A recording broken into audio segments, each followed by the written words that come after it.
Hello အားလုံးပဲမင်္ဂလာပါမမဆိုပါမမဆိုဒီတကြံအကျိုးနေ့ကနေစပြီးတော့နှစ်ဆန်းတရက်နေ့ထိဖြတ်တန်းခဲ့ဟာတွေကိုဒီ vlog ထဲမှာတရက်ချင်းစီရိုက်ပြသွားမှာဖြစ်ပါတယ်လိုက်ပါကြည့်ရှုပေးကြပါအောင်ရှင်ဒါကတော့တကြံအတာအိုးပါဒီနေ့ကတော့အိမ်မှာအမကကြာစံဟင်ကားကိုရှေ့ချက်ပါတယ်ရှင်ကြာစံဟင်ကားဆိုရင်မန္တလေးမှာကတိတ်ပြီးတော့ဝယ်မတော့ဖြစ်ဘူးပေါ့နော်မကြိုက်တက်လို့ပါလက်ရာတွေကိုအမချက်တဲ့ကြာစံဟင်ကားကတော့တကယ်ကိုကောင်းတာပါတသားရောငဖယ်တွေရောကျွန်းရွက်မှုတွေရောအများကြီးပါပြီးတော့တော်တော်ကိုစားကောင်းပါတယ်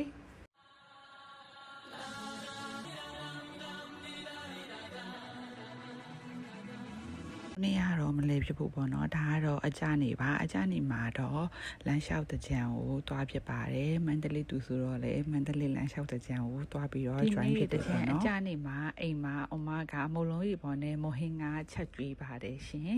အခုကတော့မုံလုံးရီပေါ်လေးအရင်စလုပ်ဖို့အတွက်မုံလုံးရီပေါ်လေးလုံးနေတာပါရိုးရီးယားကောင်းချင်း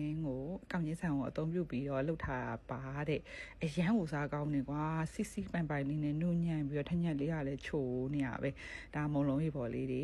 ပြုတ်နေပေါ့နော်ကဲအခုကတော့မုံလုံးရီပေါ်ဆိုတဲ့အတိုင်းရီပေါ်မှာဘောလောပေါ်လာပါပြီရှင်မုံလုံးရီပေါ်လေးစားရပါတော့မယ်ရှင်တချင်းလေးထည့်လိုက်မယ်နော်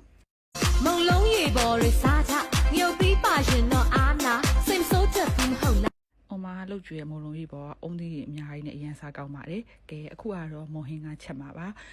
အမချက်နေကြအတိုင်းငဖယ်တွေကြုတ်ဥတွေငပြောဥတွေအများကြီးနဲ့မုံဟင်းငါးတွေချက်ပါတယ်ငါးရတာချိုလေးနဲ့ပေါ့နော်ဒါကတော့တကြံအကြနေမှာအိမ်မှာအမချက်ကြွေးတယ်မုံလုံးဟင်းငါးနဲ့မုံလုံးကြီးပေါ်ဖြစ်ပါတယ်ရင်ခုန်ရဆိုလိုက်ပါအောင်ညနေနားလုံးလိုက်တော့ချမ်း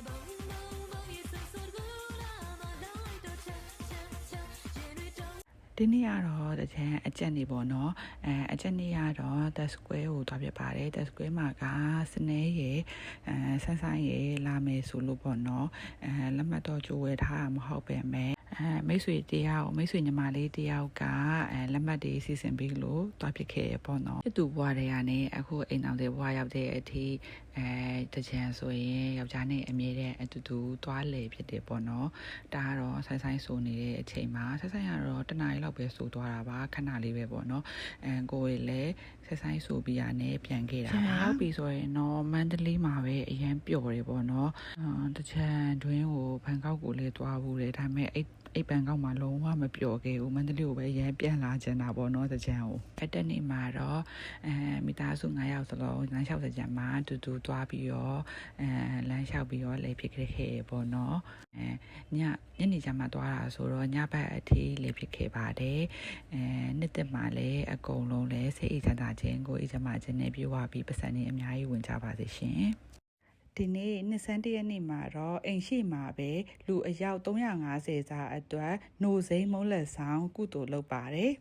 အမဇွန်တို့ရဲ့အိမ်ရှိမှာပဲပေါ့နော်ကိုတက်နိုင်တလောက်မိသားစုလိုက်အတူတူနှစ်ဆန်းတရက်နေ့မှာကုသိုလ်ယူတာဖြစ်ပါတယ်နှမ်းကိုလည်းကိုယ်တိုင်ထောင်းနေပေါ့နော်နှမ်းလေးရပါပြီပြီးရင်တော့မုတ်ဖက်တွေကိုရေခဲစိမ်ပါတယ်ဒီလိုမျိုးအိုးကုန်ပါတယ်လူအယောက်350စာပါခွက်တွေလည်းသေးသေးချာချာဝယ်ချမ်းနေနိုစိမ်းတွေကိုလည်းထည့်ပြီးတော့အေးခမ်းထားတဲ့အုံးသီးတွေလည်းချက်ထားတယ်ပေါ့နော်ဒါကတော့ထည့်ပြီးမှရေတန့်ခဲလေးတွေပါပြီးရင်တော့အိမ်ရှိမှာညနေ4နာရီကနေစကြွေးတာ4နာရီခွဲကနေစကြွေးတာ9နာရီ15လောက်ကြာတော့ကုန်ပြီပေါ့နော်စားပါအောင်ရှင်လို့ပြောစရာကိုဘလို့ကလူတိုင်းရကဝင်လာပြီးတော့ဟာကြတော့စားကြတာဆိုင်ကလေးရက်ကားတွေရက်ပြီးတော့ပေါ့နော်ရက်ွက်ထဲဟာသူတွေရောနဲ့အရန်ကိုပီတိဖြစ်ရပါတယ်ပတ်စံ2သိန်းကျော်လောက်ကနေပြန်ရတဲ့ပီတိပေါ့နော်တတော်ကိုပြောရွှင်ရပါတယ်မိသားစုလိုက်အတူတူပေါ့နော်